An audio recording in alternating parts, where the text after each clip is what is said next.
উনি যে আইডিয়া নিয়েই রাজনীতিটা করুন সেটা জনকল্যাণের জন্য দেশের স্বার্থে ভালো কিছু করবারই চেষ্টা করতেন। সিরাজুল আলম খান না থাকলে এই স্বাধীনতা কিভাবে বিকশিত হতো, কিভাবে আসতো, এটা নিয়ে অনেক গবেষণা করবার প্রয়োজন ছিল। সিরাজুল আলম খান এমন কিছু করেনি যাতে এই ক্ষমতাসীনদের পাবন্দি করা, দালালি করা, চাপচাপি করা, এগুলো কিছু করেননি। ক্ষমতায় গিয়ে যদি আপনি গণতন্ত্র হত্যা করেন তখন বাকি কোনো বয়ান, রাজনৈতিক বয়ান যেটা গণতান্ত্রিকভাবে আসে সেটি স্বীকার করা যায় না। সম্মান জানালে তো রাষ্ট্র ছোট হতো না, রাষ্ট্রের কোনো ক্ষতি হতো না, রাষ্ট্রের কোনো ক্ষয় হতো না। মানে শুধু রাষ্ট্রীয়ভাবে যে সম্মান জানাই তাই না, আজকে দেখেন জানাজাতে সরকারি দলের একজন মানুষ নেই, অথচ এই সরকারি দলের বাঘা বাঘা কয়েকজন নেতার নাম বলা যাবে যারা এখনো জীবিত, বয়স বেশি হয়েছে বটে, কিন্তু তারপরেও আসতে পারতেন এই জানা যায় যাদের অনেক ঋণ সিরাজুল আলম খানের কাছে আছে।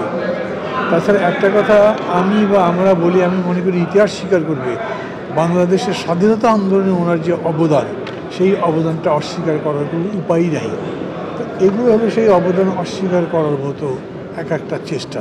ক্ষমতায় গিয়ে যদি আপনি গণতন্ত্র হত্যা করেন তখন বাকি কোনো বয়ান, রাজনৈতিক বয়ান যেটা গণতান্ত্রিকভাবে আসে সেটি স্বীকার করা যায় না। তো সেই বয়ান সত্য হয়, বাস্তব হয়, একদম বর্তমানের নিরিখে সেটা খুবই ডিরেক্ট, মানুষের কাছে গ্রহণযোগ্য হয়, ওই জন্য তারা সেই বয়ানটা নিতে পছন্দ করে না।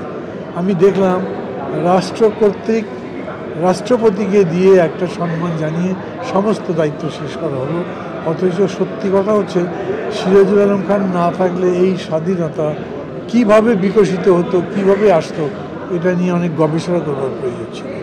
তো পুরো বিষয়টা রাষ্ট্র অস্বীকার করলো।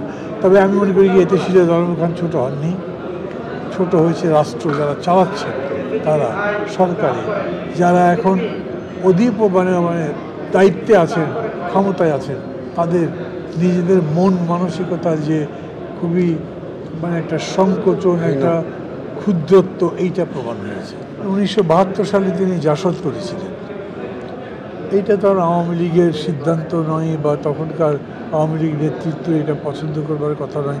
আওয়ামী লীগ নেতৃত্ব জন্মের পর থেকেই জাসদকে যেইভাবে পেরেছে ধ্বংস করে দেবার চেষ্টা করেছে, এইটা একটা বিষয়। তাছাড়া এখন পর্যন্ত সিরাজুল আলম খান এমন কিছু করেনি যাতে এই ক্ষমতাসীনদের পাবন্দি করা, দালালি করা, চাপচাপি করা, এগুলো কিছু করেননি।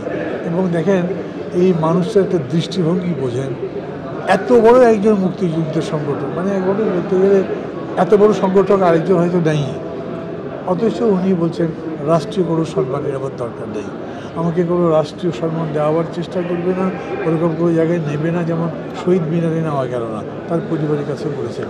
উনি এটা চাননি, কিন্তু এই রাষ্ট্র বা এই সরকার চায় যে সেই রকম মানুষ যারা তোষামদি করবে, চাটুকার হবে, অন্যায়গুলোকে সমর্থন করবে, ন্যায়ের ধার ধারবে না। কিন্তু সিরাজ ভাই তো সেটা ছিলেন না, উনি একেবারেই মনে করতেন যেটা ন্যায্য তার সপক্ষে লড়াই করবেন, এবং তাই করেছেন। এইরকম লোকজন আসলে যুগে যুগে রাষ্ট্র কর্তৃক, সমাজ কর্তৃক নিগৃহীত, অবহেলিত, পরিত্যক্ত হয়েছেন, কিন্তু ইতিহাসের কাছে আশ্রয় পেয়েছেন। শেষের দিকে তো উনি চলতে ফিরতে পারতেন না, হিপ রিপ্লেস করবার পর থেকে তার মুভমেন্ট একেবারেই রেস্ট্রিক্টেড হয়েছিল। কথা বলতে পারতেন, এবং আমি যতদূর দেখেছি কথায় তার মধ্যে অসংলগ্নতা ছিল না, উনি তার আইডিয়ার কথা বলতে পারতেন। এখন এই আইডিয়াগুলো ধরেন আমি যখন তার সঙ্গে ছিলাম সেটা একটা সময়, বহু বছর তার সাথে আমার একটা বিযুক্ততা থেকেছে, আমি দূরে থেকেছি। এখন তার যে আইডিয়া, সেই সব আইডিয়ার সঙ্গে যে আমি একমত আছি তারা, তবে আমি এটা মনে করি উনি যে আইডিয়া নিয়েই রাজনীতিটা করুন সেটা জনকল্যাণের জন্য দেশের স্বার্থে ভালো কিছু করবারই চেষ্টা করতেন, সেটা ভালোই হতো। সংবাদ, ফিচার ও অনুষ্ঠানের জন্য ভিজিট করুন সংবাদ প্রকাশের ওয়েবসাইট এবং যুক্ত থাকুন ফেসবুক পেজ ও ইউটিউব চ্যানেলের সঙ্গে।